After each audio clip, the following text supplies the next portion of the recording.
अस्सलामुअलैकुम वरहमतुल्लाह। जिसका इंतज़ार था यानी नीट के रिज़ल्ट वो आ चुके हैं। बहुत ही मुबारकबाद के काबिल है वो स्टूडेंट्स जिन्होंने बहुत अच्छे मार्क्स इसके अंदर स्कोर किए हैं। लेकिन ज़ाहिर बात है कि हर कोई तो स्कोर नहीं कर सकता। कुछ स्टूडेंट्स और बहुत सारे स्टूडेंट्स ऐसे हैं जो तमाम तर मेहनत और स्ट्रगल और हार्ड वर्क करने के बाद भी वो अच्छे मार्क्स नहीं ला पाए। तो उन लोगों ने क्या करना चाहिए? क्या मायूस हो जाएं, अपसेट हो जाए, फ्रस्ट्रेट हो जाए? तो वो क्या करें? तो उन लोगों के लिए मैं कुछ पॉइंट्स बताना चाहता हूँ। मुझे पूरा यकीन है अगर इन चीज़ों का वो ख्याल रखेंगे तो वो फ्रस्ट्रेट भी नहीं होंगे, डिप्रेस भी नहीं होंगे और आइंदा के लिए बहुत बेहतर तैयारी करके अच्छी कामयाबी वो ला पाएंगे। डियर स्टूडेंट्स, अगर आप स्कोर नहीं कर पाए हैं तो सबसे पहला काम जो आपको करना है वो है बी अकाउंटेबल, टेक रिस्पॉन्सिबिलिटी। देखिए, दूसरों को ब्लेम करना, कोचिंग क्लासेस को ब्लेम करना, पेपर हार्ड आ गया था या सर्कमस्टांसेस सही नहीं थे, हालात थोड़े ऐसे हो गए थे, फला हो गया था, ऐसा हो गया था, इस वजह से मैं मार्क्स नहीं ला पाया, ये कमज़ोर लोगों का रवैया होता है। जो इमेच्योर लोग होते हैं, जो फेल्यूर होते हैं, वो इस तरह दूसरों को इल्ज़ाम देते हैं, बहाने बनाते हैं।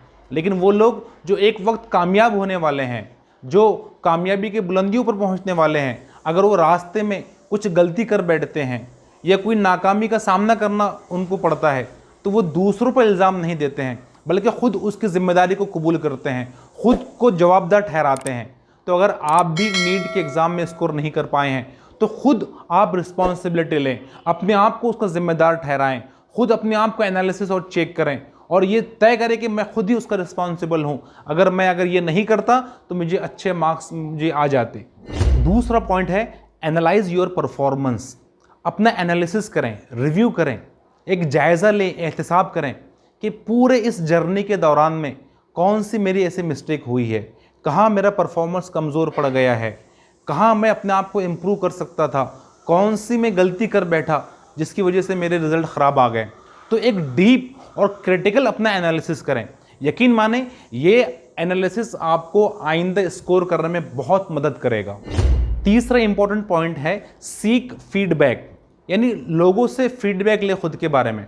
गो के आपने पूरा एनालिसिस कर लिया है, लेकिन इसके बाद भी कभी ऐसा होता है कि हमारी अपनी कमज़ोरियां और हमारी अपनी गलतियों पर हमारी नज़र नहीं पड़ती है। तो वो लोग जो इस पूरी जर्नी और सफ़र के दौरान में आपसे ताल्लुक़ में थे, आपके टीचर्स, मेंटोर्स, कोचिंग इंस्टीट्यूट के आपके जो वहाँ के मैनेजमेंट के जो लोग हैं, यानी वो लोग जो तमाम लोग जो कहीं ना कहीं आपके साथ इन्वॉल्व थे, तो उनसे जाकर आप फीडबैक लें, उनसे मालूम करें कि आपकी वीकनेसेस क्या थी, आपकी स्ट्रेंथ क्या थी, कहाँ आप कमज़ोर पड़ रहे थे, किस चीज़ में आपको इम्प्रूवमेंट की ज़रूरत थी लेकिन आपने वो नहीं किया। यकीन माने सेल्फ एनालिसिस और ये जो फीडबैक जो आप दूसरों से लेंगे तो इससे आप अपने आप को इम्प्रूव करने में बहुत आपको हेल्प मिलेगी। दोस्तों, आपने सेल्फ एनालिसिस भी कर लिया, फिर आपने फीडबैक भी ले लिया। अब आइडेंटिफाई योर वीक एरियाज़। अब आपको बहुत आसानी होगी कि आप ये मालूम करें कि आपके वीक एरियाज़ कौन से थे, कहाँ आप कमज़ोर पड़ रहे थे, किस चीज़ में आपको ज़्यादा मेहनत की, हार्ड वर्क की और फोकस करने की ज़रूरत है। वो एरियाज़ ज़्यादा नहीं होगी, वो 2-3 ऐसे एरियाज़ होंगे जो आपके रिज़ल्ट को डाउन करने का रीज़न बने थे और सबब बने थे। तो वो अगर आइडेंटिफाई हो जाए तो नेक्स्ट टाइम आप उस पर फोकस करके, उस पर ज़्यादा तवज्जो देके, उसको ज़्यादा टाइम आप उस पर सर्व करके, उस पर यूटिलाइज़ करके आप अपने रिज़ल्ट को बेहतर बना सकते हैं। दोस्तों, नेक्स्ट पॉइंट जो बताने जा रहा हूँ हो सकता है थोड़ा आपको अजीब लगे या आपको थोड़ा बुरा भी लगे। वो है बी रियलिस्टिक, कि हकीकत पसंद बने, रियलिटी को देखें। देखिए, आपने नीट के एग्ज़ाम की इस मैराथन में आप शामिल हुए थे, तो क्या आपके अंदर वाकई उसका इंटरेस्ट था? वाकईतन आप मेडिकल फील्ड में जाना चाहते थे? आपके अंदर उसका पोटेंशियल और गट्स थे? अगर ऐसा है तो बहुत अच्छी बात है।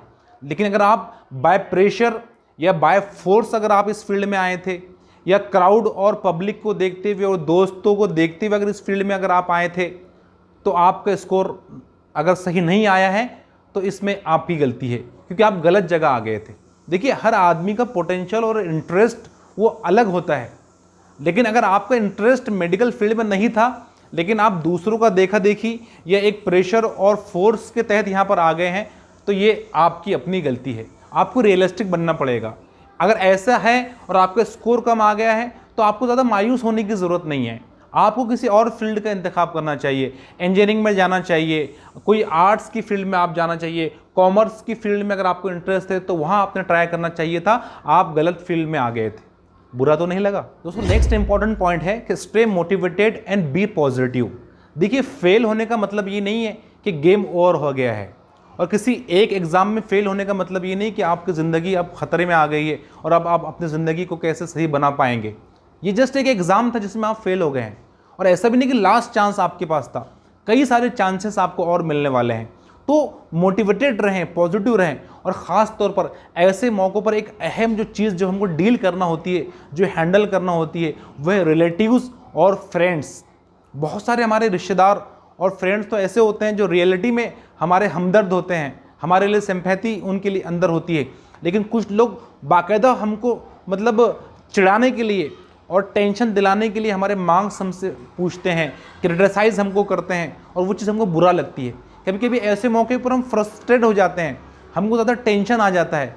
ऐसे मौके पर पॉजिटिव रहने की ज़रूरत है और उनको पॉजिटिव रिस्पॉन्स देने की ज़रूरत है, और एक अज़्म और एक इरादा उनके सामने ज़ाहिर करने की ज़रूरत है। और खुसूसन ऐसे लोग और ऐसे रिश्तेदार जो जानबूझकर हमको नुकसान पहुंचाने के लिए हमारे सामने और हमारे पेरेंट्स के सामने ऐसी बातें करते हैं, हमारे रिजल्ट्स का तस्करा करते हैं, तो जितना मुमकिन हो ऐसे लोगों से दूर रहने की ज़रूरत है। दोस्तों बहुत ही इंपॉर्टेंट पॉइंट ये भी आपके सामने अर्ज़ करना है कि देखें, अगर वो स्टूडेंट जिन्होंने खूब स्ट्रगल किया था, खूब हार्ड वर्क किया था, और उनको पूरी उम्मीद थी कि वो बहुत आसानी से क्वालिफाई कर लेंगे या अच्छे रैंक उनके आ जाएंगे, लेकिन वो नहीं आ पाए, तो जाहिर बात है कि थोड़ा टेंशन होगा, थोड़ा सा वो मायूस हो जाएंगे, थोड़ा डिप्रेशन में चले जाएंगे। और कई सारे रिपोर्ट्स ऐसी आती है कि नीट ही की बात नहीं है कि और भी एग्ज़ाम को लोग क्वालिफाई नहीं कर पाए, तो किसी ने सुसाइड कर लिया, कोई मेंटली डिस्टर्ब हो गया, कोई फ्रस्ट्रेट हो गया, कोई आदमी ने तन्हाई अख्तियार कर ली। देखिए, ये बहुत छोटी बात है, ये बहुत ही एक छोटी और ख़राब हरकत है, एक ख़राब रिस्पॉन्स से अगर हम ऐसा करते हैं। देखिए, ऐसे मौक़ों पर क्या करने की ज़रूरत है, बहुत ही अजीब एक नुस्खा आपको देना चाहता हूँ। ऐसे मौक़ों पर जब आप खूब फ्रस्ट्रेट महसूस करें, खूब टेंशन आपको अगर आ जाए, तो थोड़ा अकेले में जाएं और रो लें, खूब रोएं, खूब अपने आंसुओं को बहने दें। यकीन माने, ये आंसुओं के रास्ते से आपका फ्रस्ट्रेशन, आपका डिप्रेशन और आपकी एंजाइटी कम हो जाएगी। दोस्तों नेक्स्ट इंपॉर्टेंट और लास्ट पॉइंट कि लर्न फ्रॉम मिस्टेक्स। देखिए, नाकाम वो लोग वो होते हैं जो फेल होने पर या गलती कर बैठने पर क्विट कर लेते हैं, गिव अप कर लेते हैं, छोड़ देते हैं, मायूस हो जाते हैं। और जो लोग कामयाब होने वाले होते हैं, गलतियां वो भी करते हैं, नाकाम वो भी होते हैं, लेकिन वो नाकामियां और वो गलतियां उनके कामयाबी के रास्ते का माइलस्टोन होती है। वो अपनी गलतियों से सीखते हैं, उससे सबक लेते हैं, उससे एक्सपीरियंस लेते हैं और फिर आगे बढ़ते जाते हैं। तो आपको भी अपने गलतियों से सीखना पड़ेगा, उससे लर्न करना पड़ेगा। थॉमस एडिसन का वाकया और स्टोरी सब लोग जानते हैं। 10,000 बार वो ये जो लाइट बल्ब बनाने के अंदर वो फेल हो गया, नाकाम हो गया, और उसके बाद वो कामयाब हुआ। लोगों ने उससे पूछा कि इतनी मरतबा आप नाकाम हो गए और आप फेल हो गए, तो बहुत ही खूबसूरत उसने जवाब दिया कि मैं फेल नहीं हुआ, बल्कि 10,000 ऐसे तरीके मैंने मालूम किए और फाइंड आउट किए जिसके ज़रिए मैं जानता हूं कि इन तरीकों के ज़रिए लाइट बल्ब नहीं बनाया जा सकता। तो दोस्तों, उम्मीद करता हूं कि ये वीडियो आपको पसंद आई होगी। अब नेक्स्ट बहुत ही इंपॉर्टेंट वीडियो मैं आपके सामने कि वो कौन से रीज़न्स होते हैं जिसकी वजह से हम नीट को स्कोर नहीं कर पाते हैं, वो वीडियो आपके सामने लाने की कोशिश करूँगा। बस लास्ट में यही बात आपको करनी है कि आप कंसिस्टेंट एफर्ट्स लगाएं, पॉजिटिव माइंडसेट रखें और स्ट्रक्चर्ड अप्रोच अपनाएं, तो इंशाल्लाह आप ज़रूर कामयाब होंगे।